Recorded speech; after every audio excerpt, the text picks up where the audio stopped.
Sa larangan naman ng paggawa, mayroong tinaguriang confidential employees. Ano kaya ang gawain na ito at paano sila nakikipagnegosasyon sa ilalim ng Labor Code? Ipapaliwanag yan ni Attorney JJ Atienza sa Bisig ng Batas. Si Ana ay chief cashier sa isang bangko sa Makati. Inirereklamo niya ang management ng pinagtatrabahuhang bangko dahil hindi daw siya pinayagang sumama sa bargaining unit ng kanilang kumpanya habang nagne-negotiate ng collective bargaining agreement.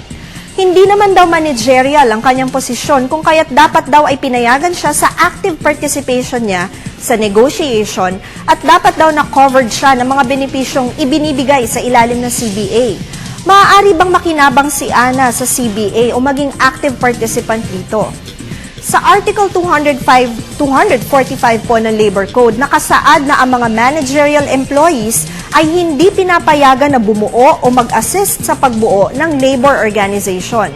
Subalit ang prohibisyong ito ay nadagdagan at isinali sa probisyon ang mga confidential employees o mga taong ang trabaho ay may kinalaman sa mga sensitibo at highly confidential na mga records o impormasyon ng kumpanya.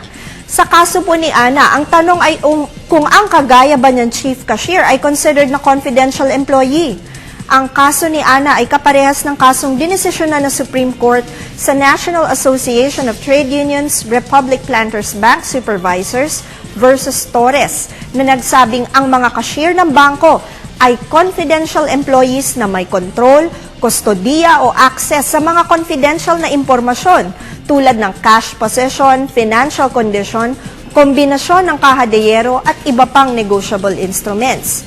Ayon pa din sa Section 1164 ng Central Bank Manual, ang mga cashier na kagaya ni Ana ay hindi pinapayagan na sumali sa kahit anumang union o labor organization.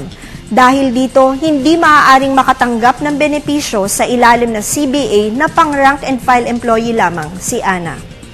Isa na naman pong makabuluhang talakayan ang naibahagi namin sa inyo. Inaanyayahan po namin kayo na magpadala sa amin ng email sa ptv4newscenter@gmail.com. Ako po si Attorney JJ Jimeno Atienza, ang inyong bisig ng batas.